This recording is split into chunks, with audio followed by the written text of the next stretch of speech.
Everyone. Yes. Thank you very much, everybody. So today we have Chioma on the call, on the webinar rather, and we would be discussing how to level up your product game. Very, very important.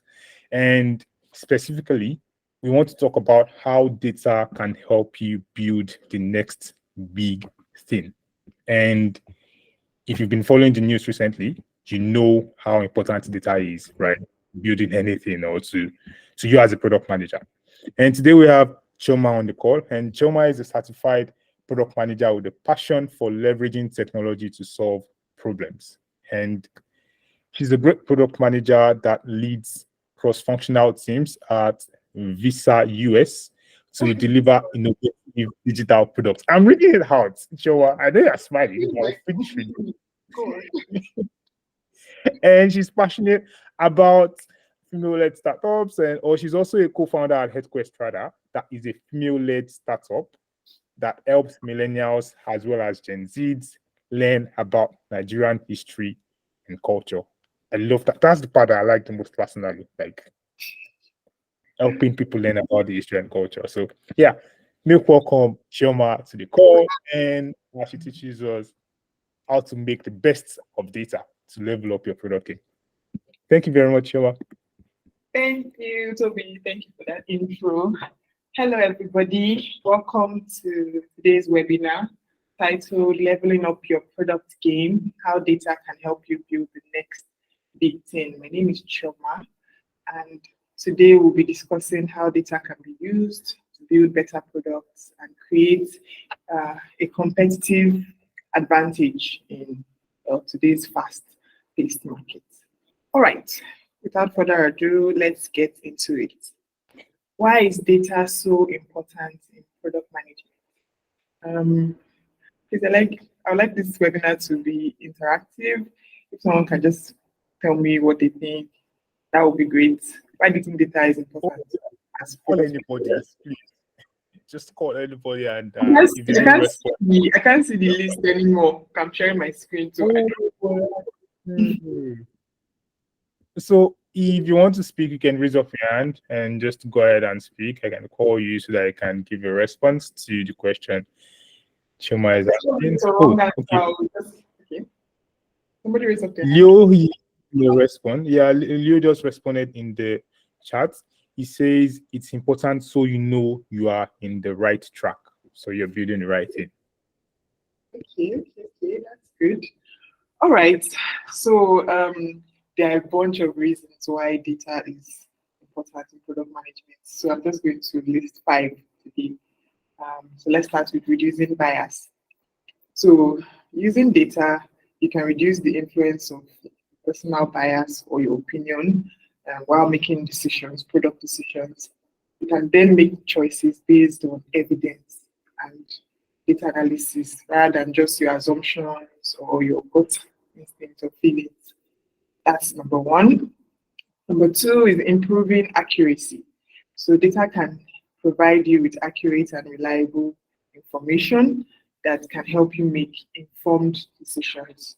The chances of being wrong are, even though yes, we talk about how data can get incorrect data, but leveraging data improves your chances of being accurate. Then we have identifying trends. So data can help you identify trends in your user behavior or in the market conditions that you might not even notice otherwise. And when there's something about when you analyze that data and visualize it, that informs you in a different way. And then we have predicting outcomes. By analyzing data, you can make predictions about likely outcomes of different decisions that you want to make. And then finally, we have testing hypotheses. So with data, you can test and validate any assumptions that you have. Oh, I have this idea, okay, go and gather data on it. And then you see if you're right or wrong, basically.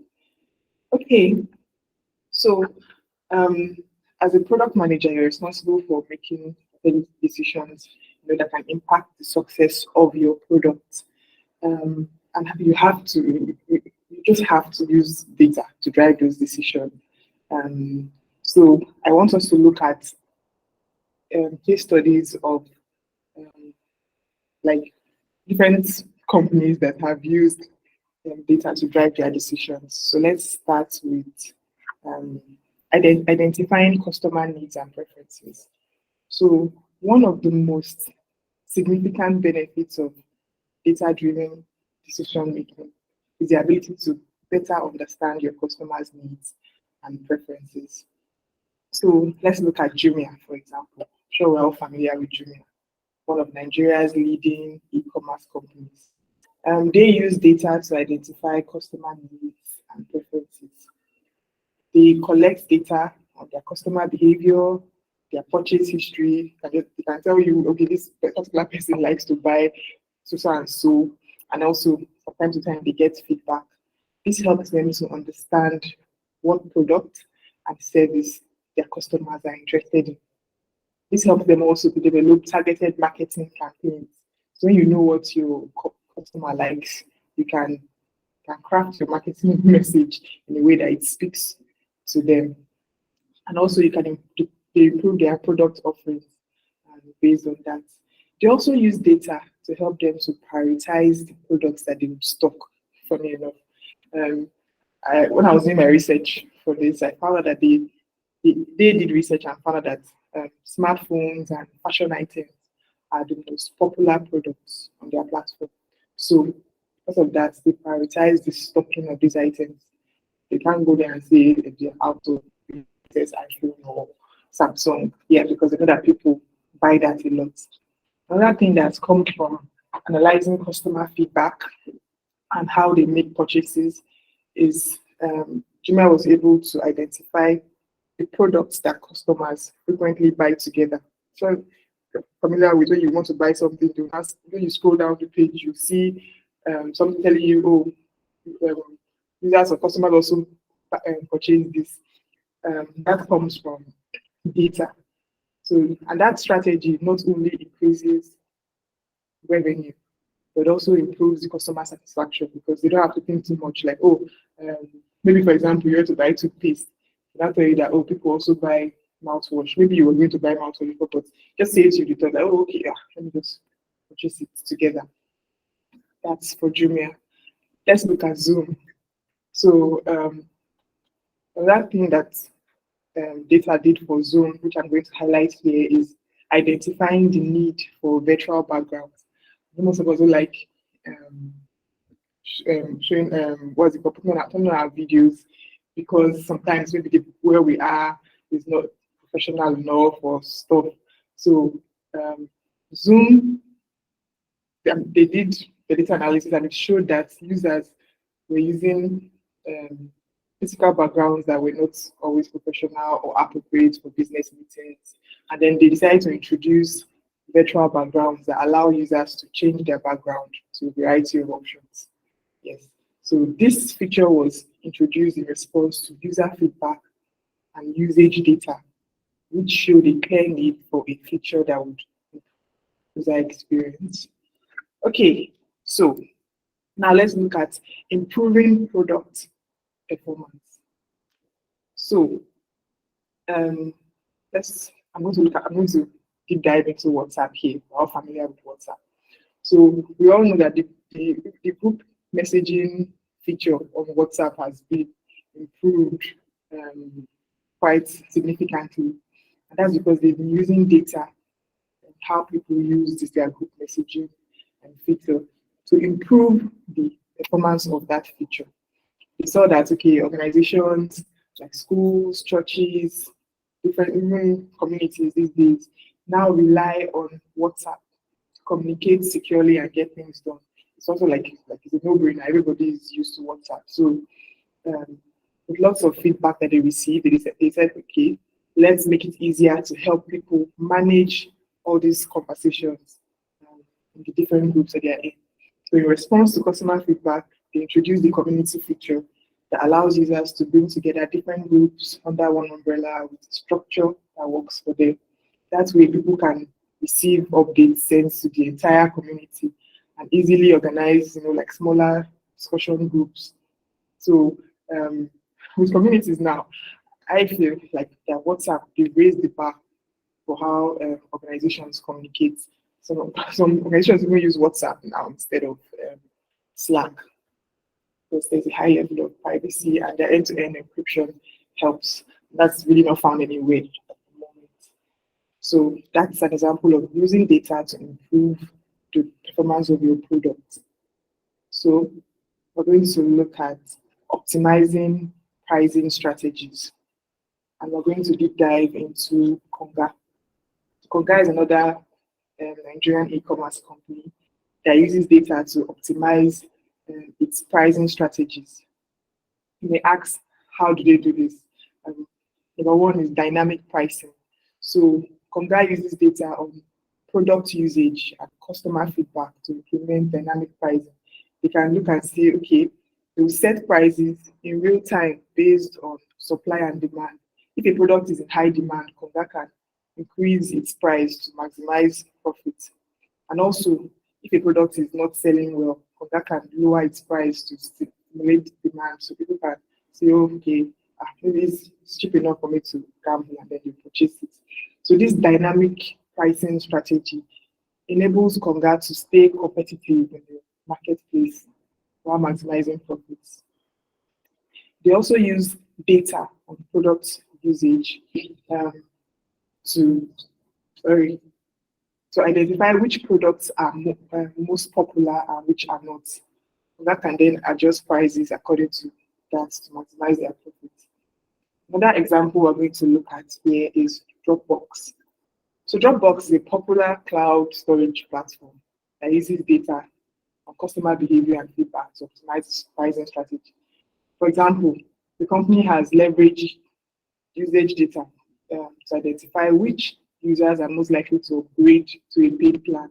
So the user behavior, okay, these people, or this set of people are likely to upgrade from the free plan to the paid plan. And they will now use targeted marketing campaigns to encourage those specific users to upgrade. Everyone is not getting that message. If they fall into maybe the certain criteria, then they would be targeted. Additionally, Dropbox regularly surveys its customers to gain insights into how they're using the product and what features they find most valuable. They use this feedback to inform their pricing decisions, as well as what they're going to develop or implement next. So that's that. Now let's move on to forecasting sales and demand. And here I'm going to deep dive into Unilever, because product management is not just software products. So I'm sure we're familiar with Unilever. They are the multinational consumer goods company. Example of their products are Lipton Tea, Close Up, Blue Band, Butter. So they use data to forecast sales and demand for their products. They collect data on historical sales. They know the time of the year where certain products sell more and all that. They look at market trends, user behavior. They now use this to develop their production plan. They know when to produce more or when to produce less based on that. Okay, let's look at Spotify. Spotify is a music streaming service that provides users with personalized playlists and recommendations based on what they've been listening to. So to forecast sales and demand for this service, Spotify collects data on how users are listening to music, such as which songs they are listening to, the playlists that they are listening to, or the ones that they play most frequently, and even the genres of the music. Oh, is it Afrobeat? Oh, is it rap? They look at that to see which one is most popular. They now use this data to make recommendations to users and to identify like which genres are likely to be popular in the future. They can say, okay, Davido that just released his Timeless album, and it was Afrobeat, so they can use that to forecast that Afrobeat is going to be like number one for a while. So Spotify collects customer feedback as well. Sometimes they do surveys and other channels, and they use it to identify areas for improvements and the new features to add to their service. Let's look at Uber. familiar with Uber or even Bolt or any other ride-hailing service that you are familiar with. They also collect data of the trips taken by their customers, their passengers, so such as pick up, even drop off locations, and the time of the day. And they use this data to optimize their routes and predict demand for rides. That's sometimes you now say, okay, Surge. And it's not only when there's traffic, they can just know that, okay, at this time of the day, this place is usually busy. And then they'll put that such thing. Or they might just say, oh, one major event is happening. And they can use that to predict high demand for rides in that area. And then they will now allocate more drivers to that location. So these are just examples of how data has been leveraged to drive product decisions. So I hope you guys are still there. Not lost you. Okay, so collecting data. Let's look at the methodology. Some methodologies and tools. So there are several. Yeah. Okay, great. So there are several methodologies that can be used to collect data depending on the type of information that you want to gather. So for just the sake of this webinar, keeping it short, I'll look at 4. So let's look at surveys. A survey is a data collection method that involves asking a series of questions to a number of people, a sample size of people. So surveys can be conducted in person, over the phone, online. They're very useful for collecting data on what customers prefer, what they think, their opinions and their behaviors, how they're using your product. Then we have interviews. Interviews involve face-to-face, or sometimes it can be virtual, discussions with individuals to gather in-depth insights on a particular topic. So surveys, you just ask a question or just outline a number of questions and then send it out, people answer it. Or interviews, you can even dive deeper. So interviews can be structured, they can be unstructured, there are different types. And it's very useful for collecting data on customer, even their attitudes in particular, and what motivates them. Because by speaking to them, before you know, you get to why their problem or why they really want to use your product. Then we have focus groups. So focus groups are like group discussions, conducted with a small sample of people who share like similar characteristics. You can say, okay, if your product has to do with education, you can say, okay, I'm looking for secondary school students. They have that in common. Or, if I want to dive deep, I'm looking for public secondary school students. Yeah. So focus groups, they are typically moderated by a trained facilitator and can be conducted in person and virtually as well. It's very useful for collecting data. Lastly, we have observation. So here you're just watching. You're not interacting with users per se. You're watching their behaviors, just recording their behaviors in real life. And this can be conducted in person, and it's very useful as well. So in addition to all these four methods that I've mentioned, there are also various tools that product managers can use for data collection. We have Google Forms, we have SurveyMonkey, Typeform, Microsoft Forms, Google Form, and a bunch of them. And these tools make it easy, to design your questionnaire, to share it widely, and also to analyze the feedback from it. So, various examples. All right, let's compare some popular analytics tools. First we have here is Mixpanel. I personally love Mixpanel. It's very expensive, but I find it really, really, really useful. The powerful analytics tool that can be used to collect, analyze, and interpret data about user behavior. So it has a simple interface that you can use to create and track metrics such as user engagement, retention, conversion rates. Yeah. Then Mixed panel collects data through tracking events, and events are actions that are performed by users within a product. So this panel can tell you, oh, this is what they clicked on first, how their own user journey, when they launched the app, okay, they clicked this, they went here, there, and there. That information is very useful for product management. You can also track sign-ups, what they are purchasing, and other interactions on the app. So Mixpanel also provides APIs that can integrate with other tools to make it easy to collect data from different sources. And then it offers a range of reports. The reports are so many and detailed, have dashboards. It's really flexible. You can do so much with it. Yes. You can even do cohort analysis. You can do A and B testing. So much you can do with Mixpanel. Then we have Google Analytics, which is practically free. So, but it's free, but it's also a very powerful analytics tool that can be used to collect and analyze data. So, Google Analytics, also the interface is quite easy to use. And how it works is that it collects data through tracking codes. You have to put those tracking codes on your website or your app, first of all, for it to start collecting data. Then something that is unique about Google Analytics is that you can set up tools. You can say, oh, I want to track website conversions, or I want to track user engagement specifically. And Google Analytics allows you to track and measure progress against those goals. Then it also has reports that the dashboard and visualization of data, which can help you understand user behavior and trends.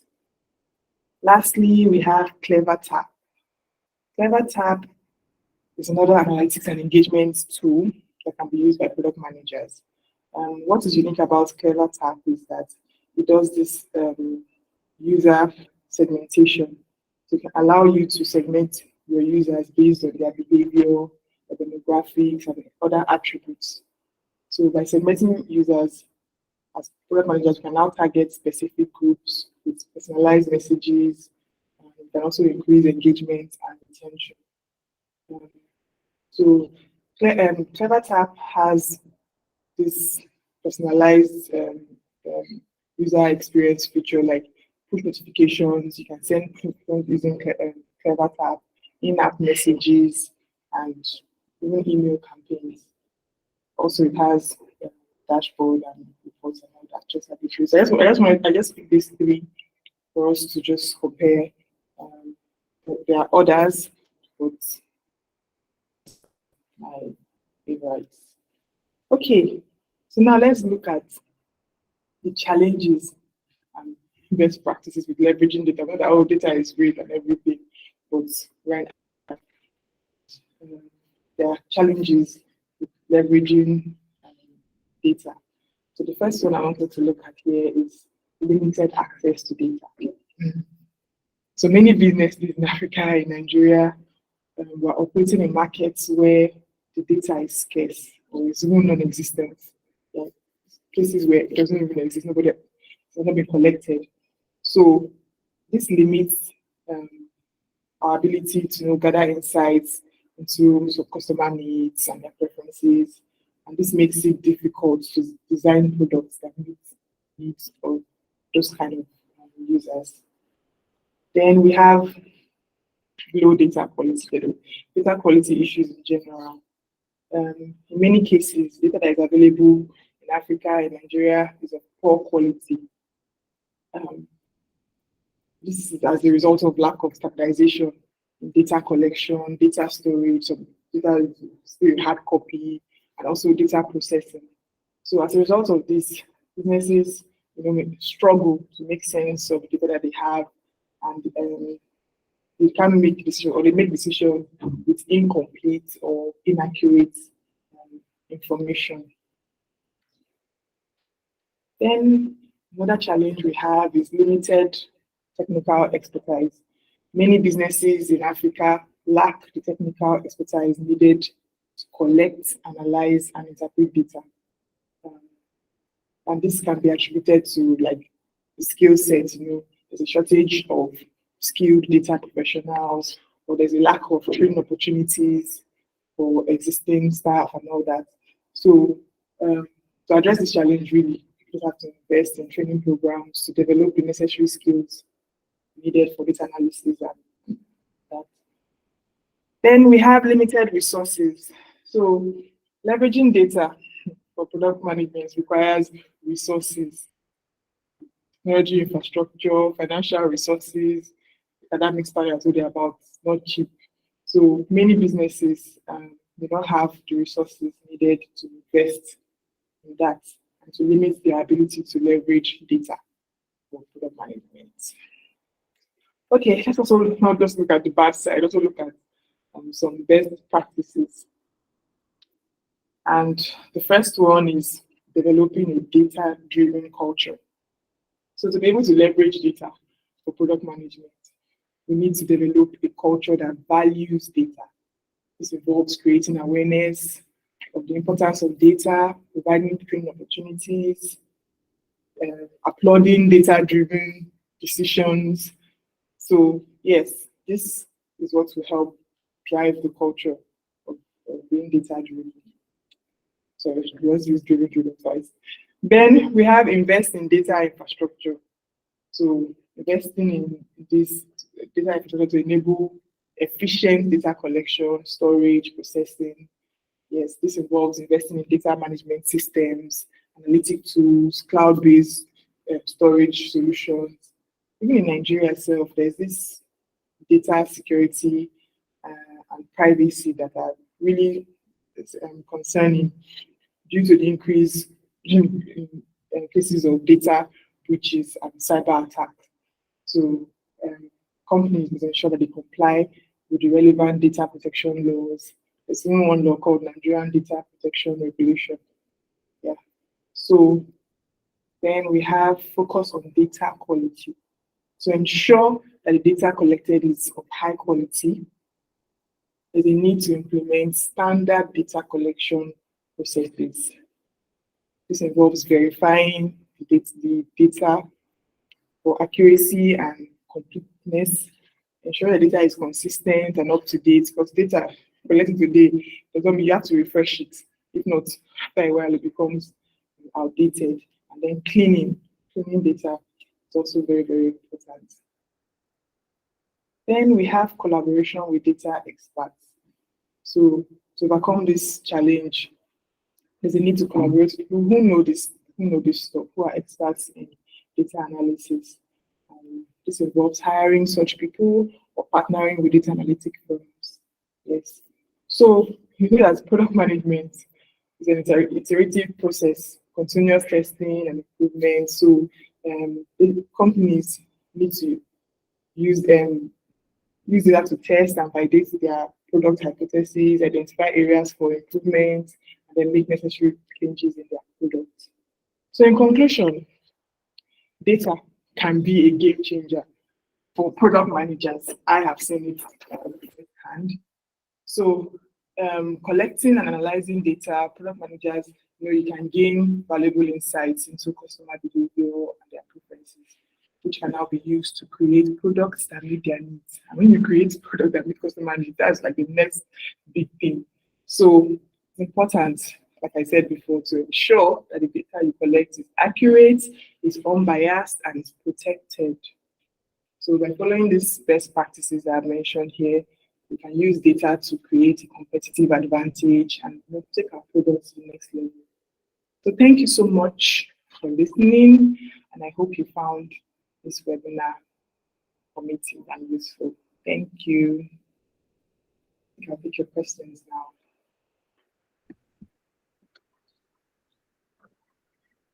Thank you so much, Chioma. I don't know if it's just my. All right. You hear me? Yeah, I can hear it. Thank you very much, Chioma. Thank you so much for taking us through data.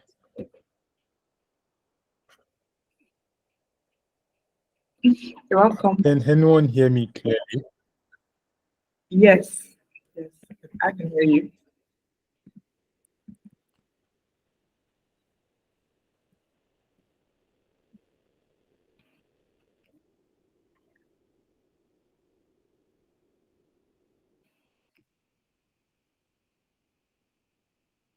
Yeah, Toby, we can hear you.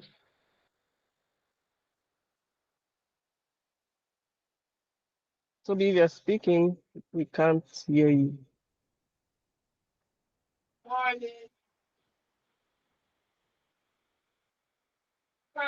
Now let me be sure that people can hear me. I'm not talking to myself. Chioma, can you hear me? Yes, I can hear you. Okay, I think it's having network issues. So thank you very much, Chioma. Thank you for that. It was really awesome. Great one. I know my product game has been leveled. If it has not been leveled, I know where to find you. Right. So, so thank you so much for that. So the next bit is usually our Q&A. So if you have any question, you can raise up your hand and we'll call you to ask a question. I can see Leo's hand is up. So we'll be having Leo ask his question. So Leo, please go ahead. Okay, thanks. Chioma, thanks for the session. A quick question. I understand PMs traditionally try to get the data in collaboration with the UX designers and all, through surveys and all. So now my question is, to accurately analyze that data, is it still the same PM that's expected to do so, or should the company get data analysts to actually properly analyze data? Thank you. There's no right or wrong answer. Anyone works. You can, if your company is opening to getting someone to specifically analyze the data, then that's fine. So we can focus on all the other aspects of product management. But it's also a good skill to have. At least have a bit of knowledge about data analysis, even if it's basic, even if you just Excel. It helps. Helps. So you're not dependent on anyone. Do your thing.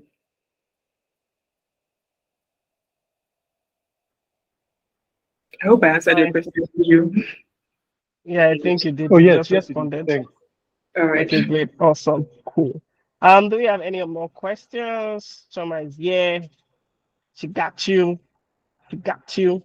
Anything data related? It doesn't have to speak to today's topic, but it can be maybe something I've struggled with, analyzing data of some sorts with work.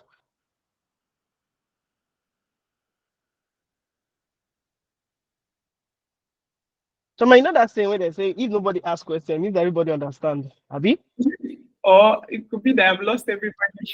Nah, no, if they understand, I'm going to start calling people to come and be explaining what you just said. Right. I saw Latifa's hand raised, so I don't know if that was a mistake or she wants to ask a question. Is she on the call? She's still on the call. Hello, good evening, everyone. Good evening.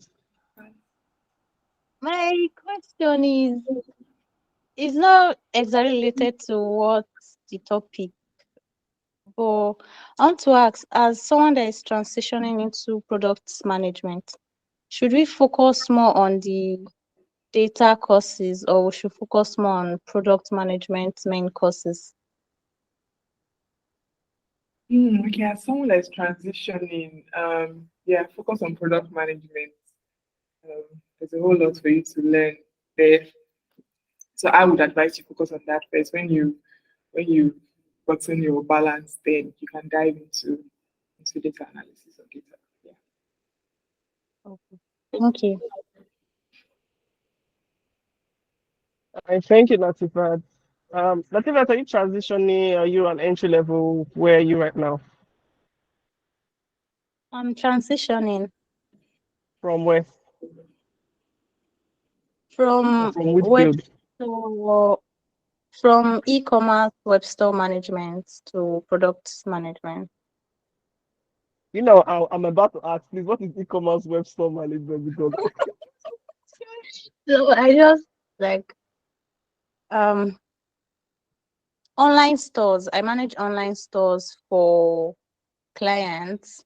I started okay, by freelancing for a tech company that builds online stores for different merchants. then example, boutique, cleaning company, supermarket. So I I see. just as Okay, that sounds cool. transition. Interesting, We learn something every day. So yeah. today, a lot of people have learned something about web store manager. Yeah. Yeah. But So I can see more Choma, hands. can Okay, go on. Sorry. Go on. sorry, Bridget. Choma, can we because there's a saved introduction to SQL course I have, but I've been procrastinating starting it. I think it's not needed yet. Can we do like all those intro to data courses as we Yes, are taking courses? yes, if you have the bandwidth, of course. Of course, no knowledge is useless. Yes, definitely. Okay. All right. Awesome. Thank you. Cool. So I can see more hands raised. But before we go, before I call anyone up, someone raised the question in the Q&A. So yes, we also have a Q&A on Google Meet in case and people on the call know how where. So if you want to ask a question using Anonymous, you can do that. You just need to click the activities icon that has like the shapes thing, right? You can ask your question using Anonymous. I'll read it out for Chioma to answer. Leo, Fela, I can see you guys. I'll call you right shortly after I read Chioma answered the anonymous question I will have here. So Chioma, the question says, what's the easiest and simplest data analytics tool for a newbie? Google Analytics. You do not voila. You're supposed to do, let me think about it. No, Google Analytics is the Let me simplest. think It's not about as it. simple, but that's a good start. You can start there, it's free, and yeah. Okay, because it's free. And Can that's easily the integrate barrier. it. That barrier is not, of payment is not there. So you can just get your hands dirty.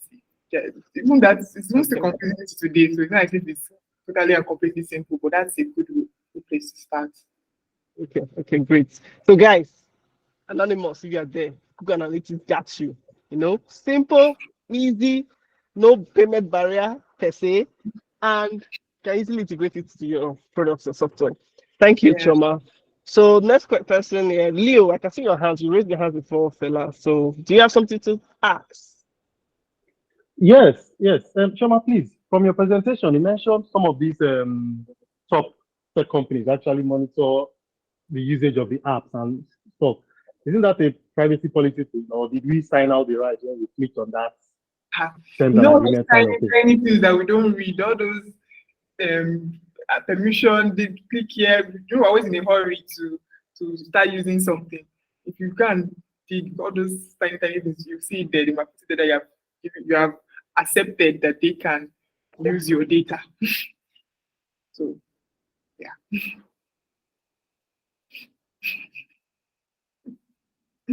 Okay. Leo, hope we're able to answer your question. If we have more questions we need to attend to. All right. Yeah, Fella, that's fine. okay, cool. Fella, please go on. Ask a question. I was blind out and see. 1 minute. God bless you. Okay. Yeah. Hi, Bridget. Hi, everyone. Hi, Chioma. Nice to the session Hi. proper. So I think I have two questions, but I'm not so sure how it's going to go. So the first one is, how often is a PM supposed to deal with data? Like, I mean, check. Because most times I've realized sometimes is maybe when we do quarterly reports, I get to see some kind of data and I'm like, oh, do we have to wait till every quarter before we get reports like this and then work on it? So that's the first question. Then the second question is almost related to the first one. I feel like I'm seeing only quarterly reports because, okay, I'm an associate product manager, so I have a senior product manager. And then I feel like I'm a little bit far from the data they are dealing with. So it's mostly when they deal with the data and they maybe analyze on their result and they're like, okay, you work on this, you work on this. So I think the question should be, as an associate PM, how often should you be carried along with dealing with data? It's not so necessary. You should leave it to your senior PM to do that. Sorry, Chama, before you go, Fela, you just say it's not necessary. Only you are still asking how often should you be dealing with it. Like you have your answer, but don't have your answer. Chama has the right answer. Chama, please take it away. Cooling. What I would say is that how often should you be looking at the data or even just collecting data. It depends on the stage of your product. In the early stage or growth stage, data is very important for you to know what's going on with your product and how to improve. But and so as often as, in fact, daily reports, weekly reports, you should be looking at your data and making improvements as you go. But when the product is already mature, the market already has its own market share, the baba, then not as often as what I just previously said. So just, I guess it depends on the company. They can decide how often they want to look at their data, but that's also driven by the stage of the phase where the product is. Yeah, that's what I'll say. So as an associate PM, you might not bother yourself, but see, it's also not bad to look at it. You don't know what you will find there that you will tell your senior PM, and they'll be like, this person, like, to give you kudos. Don't just say, oh, it's not sound. I'm not supposed to look at it. You can look at it and find something, bring it to their attention. It'll just be an award-winning feature waiting to be found. Yeah, thank you, Chioma. Thank you, Chioma. Award-winning feature for your award-winning product manager. Fela, we can see a bright future for you, so please look at data. All right. So we have another question on the Q&A section. So it says, how can you get users to participate in customer interviews in cases where there is no funding to offer incentives to the participants? So how do you get people when you don't have money to offer them an incentive? Every product has super users. We have super people. People are just motivated by themselves. Their product, you don't get people just maybe they come across your product and they just download it by themselves and they're using it. So the people that won't take the time to go and put what is it called, reviews in the app store. Yes, and from that data you can see, okay, this person logs in every day or is a daily user. And you have their information. So it's those kind of people you target, especially when there's no money. Target the super users, people that are already motivated. Just give you that information for free. Okay, thank you. Anonymous, so target your super users. So Chioma has explained super users. Chioma, do you want to expatiate more what you mean by super users? So users, when you study user behavior, there are people that maybe they don't use it often. They don't even, depends on what the product itself, that they don't log in every day. But your data will show you that, okay, especially with all these tools I mentioned, you can segment your users or create cohorts, and you know the people that log in every day. And then you can target and you have the information there.